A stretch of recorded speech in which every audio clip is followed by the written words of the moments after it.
¿Sabías que hubo un tiempo en que beber agua era más peligroso que tomar cerveza? La historia de la cerveza no es solo espumosa, es sagrada, escandalosa y, a veces, absolutamente absurda. Desde monjas que cambiaron su receta hasta mafias que la defendieron con sangre, esta bebida ha marcado civilizaciones enteras. Hoy vamos a descubrir 10 curiosidades históricas sobre la cerveza que cambiarán la forma en que ves tu próxima pinta. Y te prometo que no volverás a brindar sin pensar en los sumerios. Pero antes de comenzar, suscríbete al canal de Hablando Historia para no perderte más relatos alucinantes del pasado. Y cuéntanos en los comentarios, ¿cuál fue la curiosidad que más te sorprendió o cuál agregarías tú? Ahora sí, abre tu mente y tu cerveza. Vamos con la historia. Número 1. Cuando beber agua era más peligroso que la guerra. Hubo un tiempo en que beber agua no era un acto cotidiano, sino un riesgo de muerte. Suena absurdo hoy, cuando basta con abrir una llave, pero en la Europa medieval el agua era un enemigo silencioso. Ríos contaminados, pozos llenos de residuos humanos y animales, estanques estancados. Cada sorbo podía convertirse en una sentencia. Los médicos de la época no entendían aún las bacterias, pero sabían una cosa: la gente que bebía agua enfermaba, y la que bebía cerveza sobrevivía. ¿El motivo? La cerveza, incluso en sus formas más primitivas, era hervida durante su preparación. Este proceso mataba los patógenos que llenaban el agua. Además, el alcohol y el lúpulo ayudaban a conservarla. Era una forma accidental, pero efectiva, de purificar lo impuro. Así nació una paradoja histórica. Mientras los nobles brindaban en sus banquetes y los campesinos compartían jarras en las tabernas, el agua se convirtió en una amenaza y la cerveza en un escudo. En muchas regiones, incluso los niños bebían versiones suaves de cerveza, conocidas como small beer, no por placer, sino por supervivencia. La cerveza se volvió parte esencial del día a día. Era alimento, era medicina y era salvación. Durante las epidemias, cuando los pozos transmitían enfermedades mortales, las comunidades que consumían cerveza con regularidad parecían tener una ventaja injusta, y así, sin saberlo, la humanidad fue fermentando su camino hacia una salud más segura. Pero esta historia no trata solo de higiene. Trata de ingenio, de adaptación y de cómo, muchas veces, el conocimiento nace del error o del gusto por una buena bebida. Porque mientras la muerte flotaba en el agua, la vida burbujeaba en la cerveza. Número 2. Los obreros de las pirámides y su salario dorado. Cuando imaginamos a los constructores de las pirámides, solemos pensar en esclavos encadenados bajo un sol abrasador. Pero la historia real es mucho más compleja y más cervecera de lo que te imaginas. En el antiguo Egipto, construir una pirámide era una obra colosal que requería miles de trabajadores, años de esfuerzo y litros interminables de cerveza, literalmente. Porque los obreros no solo recibían comida como parte de su salario, recibían cerveza, y no poca. Registros arqueológicos hallados en tumbas, papiros y relieves antiguos revelan que a los trabajadores se les entregaban entre 3 y 4 litros de cerveza al día. Era su hidratación, su energía y su recompensa. La cerveza egipcia era espesa, nutritiva y rica en carbohidratos. Se preparaba con pan fermentado, cebada y dátiles, lo que la convertía en una fuente de calorías ideal para un día de trabajo extremo. Pero no era cualquier bebida. Los egipcios consideraban la cerveza un regalo de los dioses. Tan sagrada era que tenían una diosa específica para ella, Chenenet, y otra, Hathor. A veces era representada como la señora del placer, la música y la embriaguez divina. Los obreros que construían las pirámides no eran esclavos desechables, sino trabajadores especializados, bien alimentados y bien hidratados con cerveza. No era un lujo, era una necesidad. Un sistema logístico de fermentación masiva acompañaba cada obra. Las jarras eran parte del equipo de trabajo, y mientras los bloques de piedra se alzaban uno sobre otro, la cerveza fluía como símbolo de esfuerzo, comunidad y vida. Así que la próxima vez que veas una pirámide, no pienses solo en geometría y faraones. Piensa en obreros con jarra en mano, brindando al atardecer, sabiendo que, al menos por hoy, sobrevivieron al sol, al trabajo y al agua contaminada. Número 3. La receta más antigua del mundo es una canción. Mucho antes de que existieran libros de cocina, tutoriales en línea o cervezas artesanales con nombres extravagantes, ya había una receta de cerveza. Y no estaba escrita en una tablilla, sino en forma de canción. Estamos hablando del himno a Ninkasi, un poema sumerio de hace más de 3000 años. Pero este no era un himno cualquiera. Era un canto dedicado a la diosa de la cerveza, Ninkasi, y al mismo tiempo, una receta detallada para elaborarla. En la antigua Mesopotamia, la cerveza no era una simple bebida, era un elemento sagrado, parte del ritual, del alimento diario y del orden cósmico. Se creía que Ninkasi había enseñado a la humanidad a elaborarla, y por eso las sacerdotisas la honraban cantando mientras fermentaban el grano. El himno narraba paso a paso el proceso, desde la cocción del pan hasta su fermentación en vasijas de barro. Todo con ritmo, poesía y devoción.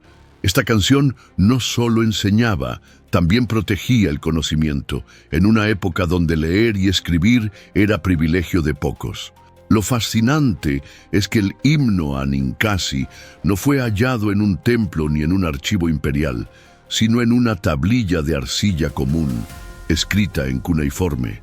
Allí, entre versos a los dioses, se esconde la receta cervecera más antigua que conocemos.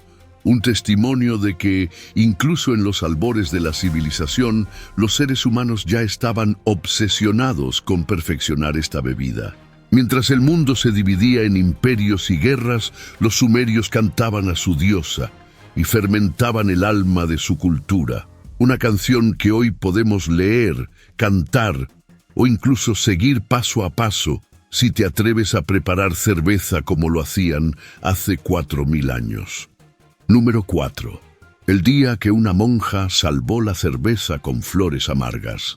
En un monasterio alemán del siglo XII, rodeada de manuscritos, hierbas medicinales y cánticos religiosos, una mujer escribía sobre Dios y sobre cerveza.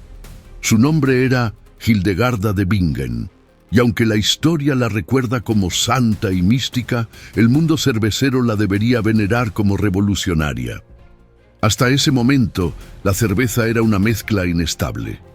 Se usaban hierbas aleatorias, llamadas gruit, para darle sabor y conservarla, con resultados variables y a menudo desagradables. Se echaba a perder rápido, sabía distinto en cada región y no duraba lo suficiente para ser transportada. Hildegarda lo cambió todo. En sus escritos médicos, esta monja benedictina describió una planta con propiedades especiales, el lúpulo. Lo llamó amargo pero útil y explicó cómo podía conservar la cerveza por más tiempo, mejorar su sabor y ayudar al cuerpo humano. No solo hablaba como una mujer de fe, hablaba como una científica adelantada a su tiempo. Introducir el lúpulo fue una revolución silenciosa. Con esta planta, la cerveza adquirió el amargor que hoy conocemos, una vida útil mucho más larga y una consistencia que permitió su comercialización a gran escala.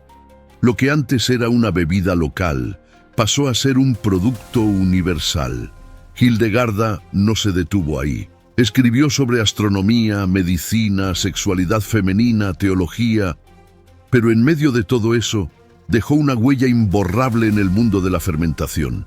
Y así, mientras otros hombres hacían historia con espadas, esta mujer lo hizo con palabras y flores amargas. Hoy es santa. Y aunque no es oficialmente la patrona de la cerveza, muchos cerveceros la nombran como tal. Porque sin ella, quizá la cerveza seguiría siendo una poción turbia del pasado, y no la bebida refinada que acompaña millones de brindis alrededor del mundo. Número 5. El pan líquido de los monjes en ayuno. Imagina renunciar a toda comida durante semanas, y no solo sobrevivir, sino hacerlo en paz, rezando y trabajando. ¿Cómo lo lograban? La respuesta está en una bebida oscura, espesa y misteriosamente nutritiva: la cerveza. Durante la Edad Media, los monjes de varias órdenes religiosas, especialmente en Baviera, practicaban ayunos rigurosos durante la Cuaresma. No podían ingerir alimentos sólidos, pero sí líquidos. Y bajo esa regla nació una de las cervezas más fuertes y calóricas de la historia, la Doppelbock. Estos monjes, verdaderos alquimistas del sabor, perfeccionaron una receta tan densa que era conocida como pan líquido. Estaba elaborada con gran cantidad de malta y su fermentación resultaba en una bebida dulce, alcohólica y altamente nutritiva. Era sustento. Era fe embotellada. Cada sorbo era un acto de devoción y resistencia. Al beberla, los monjes sentían que no estaban rompiendo su promesa, sino honrándola. Y aunque pueda sonar como trampa piadosa, la Iglesia permitió esta excepción durante siglos. De hecho, algunos la veían como una penitencia adicional: rezar con el estómago vacío, pero con la mente cálida por la fermentación. Esta tradición fue tan importante que muchas abadías se convirtieron en centros cerveceros respetados. Su cerveza no solo alimentaba a los religiosos, también financiaba hospitales, escuelas y albergues. Era espiritual, pero también muy rentable. Hoy, la Doppelbock sigue viva, y aunque la mayoría la disfruta sin necesidad de ayunar, cada trago es un eco de aquellos días en que la fe y la fermentación se entrelazaban. Porque cuando el cuerpo se vaciaba de comida, los monjes lo llenaban con oración y cerveza. Número 6. La ley de pureza que cambió la historia. En 1516, en el corazón del Sacro Imperio Romano Germánico, un duque firmó una ley que, a simple vista, parecía trivial: limitar los ingredientes de la cerveza. Pero esa decisión marcaría siglos de historia cervecera y daría origen a una de las bebidas más respetadas del mundo. La ley se llamó Reinheitsgebot, o Ley de Pureza, y su mensaje era claro: la cerveza solo podía contener agua, malta y lúpulo, nada más. Ni especias, ni frutas, ni hierbas misteriosas. ¿La razón? Proteger al consumidor, asegurar la calidad y evitar que los panaderos se quedaran sin trigo. Porque sí, en tiempos de escasez, muchos cerveceros usaban el mismo grano que el pan. El pueblo se quejaba y el gobierno actuó. Pero más allá del motivo político o económico, la ley fue un parteaguas. Gracias a ella, la cerveza alemana adquirió una reputación de pureza, de constancia, de confianza. Mientras en otras regiones la bebida variaba de pueblo en pueblo, en Alemania se estandarizó y se perfeccionó. Durante siglos, esta ley fue símbolo de identidad. Incluso después de guerras, divisiones y cambios de frontera, la Reinheitsgebot se mantuvo como orgullo nacional. Muchos cerveceros, incluso fuera de Alemania, la usaban como sello de calidad, casi como un pasaporte de autenticidad. La ironía: la levadura, uno de los elementos esenciales de la fermentación, no fue mencionada en la ley original, porque en ese entonces nadie sabía que existía. Solo siglos después, gracias a Louis Pasteur, entenderíamos el rol invisible de ese hongo milagroso. Y sin embargo, sin entenderla del todo, los alemanes ya hacían magia líquida con ella, porque a veces las leyes que parecen simples encierran un legado que burbujea a través del tiempo. Número 7. George Washington, el maestro cervecero secreto. Cuando pensamos en George Washington, lo imaginamos cruzando ríos helados, liderando ejércitos o firmando documentos fundacionales. Pero hay una faceta menos conocida del primer presidente de Estados Unidos: su amor por la cerveza y su talento para hacerla. Entre batallas, debates y actos oficiales, Washington encontraba tiempo para una de sus pasiones más humildes: la elaboración casera de cerveza. En uno de sus cuadernos personales, escribió a mano una receta detallada de cerveza ligera, basada en melaza, lúpulo y fermentación natural. Nada sofisticado, pero completamente funcional. Este no era un capricho elitista. En el siglo XVIII, la cerveza era parte esencial de la vida diaria. Los soldados la bebían, las tabernas la servían como centro social y muchas familias la preparaban en casa. Para Washington, elaborar cerveza no era un pasatiempo, era una muestra de autosuficiencia, un valor profundamente estadounidense. Durante la Guerra de Independencia, Washington insistía en que sus tropas tuvieran acceso a cerveza siempre que fuera posible, no solo por moral, sino porque sabía que una tropa bien hidratada era una tropa más fuerte, más estable y menos sedienta de problemas. Y después de la guerra, ya como presidente, no abandonó su afición. Su residencia en Mount Vernon tenía instalaciones dedicadas a la producción de cerveza y whisky. Era un líder, sí, pero también un agricultor, un emprendedor y un orgulloso cervecero casero. Hoy, esa receta aún se conserva y algunos cerveceros la han recreado como homenaje, porque en los cimientos de una nación que luchaba por su libertad, también fermentaba una tradición humilde y espumosa. Quizá no hay mejor símbolo de independencia que un hombre que, tras construir un país, se servía su propia cerveza. Número 8. La prohibición que desató una guerra civil silenciosa. Años 20. Estados Unidos vibraba con jazz, autos veloces y sueños de modernidad, pero en las sombras, una guerra sin balas estaba a punto de comenzar, y todo por culpa de la cerveza. En 1920 entró en vigor la Ley Seca, una medida federal que prohibía la producción, venta y distribución de bebidas alcohólicas en todo el país. La idea era moralizar la sociedad, acabar con el vicio y supuestamente traer orden. Pero lo que trajo fue caos. Las cervecerías cerraron, los bares se convirtieron en ruinas y el crimen organizado floreció como nunca antes. Figuras como Al Capone se enriquecieron gracias al contrabando de alcohol, y la cerveza, que hasta entonces era un símbolo de convivencia familiar, pasó a formar parte del mundo clandestino. Mientras las fábricas legales se apagaban, miles de cervezas caseras surgían en sótanos ocultos, con ingredientes improvisados y métodos rudimentarios. La calidad caía, pero la sed del pueblo no se extinguía. Las speakeasies, bares secretos con contraseñas y puertas ocultas, se multiplicaron por las ciudades. La ley que pretendía purificar a la nación terminó fracturándola.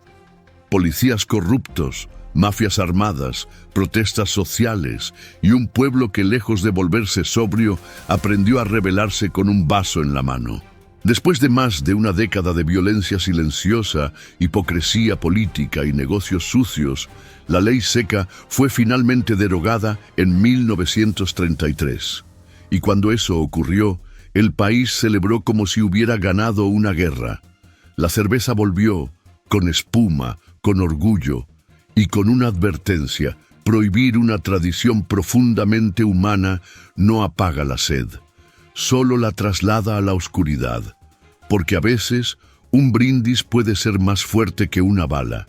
Número 9. Cerveza en el espacio. ¿Qué pasaría si los humanos colonizamos Marte? ¿Tendremos que renunciar a la cerveza o encontraremos la manera de llevarla con nosotros más allá de las estrellas? No es ciencia ficción. Desde hace algunos años, científicos y cerveceros han colaborado en experimentos reales para entender si la cerveza puede producirse y disfrutarse en condiciones de gravedad cero. El motivo: si planeamos vivir fuera de la Tierra, llevaremos con nosotros no solo nuestra tecnología, sino también nuestras tradiciones. Una de las primeras pruebas consistió en enviar levaduras cerveceras al espacio a bordo de satélites o en misiones de la Estación Espacial Internacional. El objetivo: observar cómo fermentan sin la influencia de la gravedad. ¿Funcionó? Sorprendentemente, sí, pero con resultados diferentes. La fermentación es más lenta y el sabor, aunque reconocible, cambia. La espuma también se comporta de forma extraña. No sube, no baja, simplemente flota. Otras compañías han probado cultivar cebada en condiciones simuladas de Marte o en invernaderos lunares, pensando en el futuro de la agricultura extraterrestre. Porque si algo está claro, es que los humanos no solo queremos sobrevivir, queremos brindar. Y no se trata solo de ocio. La cerveza puede tener usos nutricionales y psicológicos en misiones largas. En un entorno tan aislado y hostil, un pequeño sorbo de normalidad puede marcar la diferencia entre la rutina y la desesperación. Así que, mientras los telescopios buscan nuevos mundos, la ciencia cervecera explora los límites de lo posible. Porque donde vaya la humanidad, es probable que una jarra espumosa la acompañe. ¿Quién diría que el legado milenario de Ninkasi, la diosa sumeria de la cerveza, podría llegar a tener templos en la órbita terrestre? Número 10. La bebida que es más vieja que la escritura. Antes de que el ser humano escribiera sus primeras palabras, ya fermentaba cerveza. Sí, antes de la rueda, antes del alfabeto, antes de los imperios, ya existía la espuma. Los arqueólogos han encontrado evidencias de cerveza que datan de más de 7000 años, en las tierras que hoy conocemos como Irán, Irak y Turquía. Vasijas con restos de cebada fermentada, utensilios de molienda y dibujos primitivos de personas bebiendo de jarras compartidas. No eran reyes ni guerreros, eran agricultores celebrando una cosecha, una vida, un día más, y no fue casualidad. La cerveza nació con la agricultura. Cuando las primeras sociedades comenzaron a domesticar el grano, no tardaron en notar que, con agua y tiempo, algo mágico ocurría. El pan se transformaba en bebida y la bebida en ritual. Algunos historiadores incluso sostienen que el deseo de producir cerveza fue uno de los motivos por los cuales el ser humano dejó de ser nómada. ¿Qué tan poderosa debe ser una bebida para alterar el curso de la civilización? La cerveza era más que una bebida, era moneda de cambio, ofrenda religiosa, medicina y vínculo social. En las antiguas tablillas mesopotámicas se registraban raciones de cerveza para los trabajadores mucho antes de que existiera la literatura como tal. Era tan esencial que algunas ciudades tenían deidades exclusivamente dedicadas a su protección y bendición. Mientras el lenguaje escrito nacía para contabilizar recursos, la cerveza ya era parte de esos recursos. Tal vez la escritura fue una consecuencia y no la causa. Así que la próxima vez que sostengas una cerveza fría en tus manos, piensa en esto. Estás participando en una de las primeras tradiciones humanas registradas. Una historia líquida que nos une desde antes de que supiéramos cómo contarla. A lo largo de la historia, ha estado presente en momentos de gloria y de crisis, fermentando no solo granos, sino la esencia misma de lo humano. Y aunque hoy la bebamos en bares modernos, frente a una pantalla o en reuniones casuales, cada trago encierra miles de años de tradición, de ciencia y de cultura. Porque la cerveza no es solo un placer, es memoria líquida. Así que la próxima vez que brindes, recuerda, no solo estás celebrando el presente, estás levantando tu vaso junto a monjes medievales, faraones, campesinos sumerios y presidentes revolucionarios, todos unidos por el mismo ritual. La cerveza no es solo historia, es la prueba de que seguimos vivos. Gracias por haber visto hasta aquí. Si te gustó este video y te apasiona este tipo de contenido, suscríbete al canal para no perderte los próximos videos y descubrir más historias fascinantes. Nos vemos en el próximo video.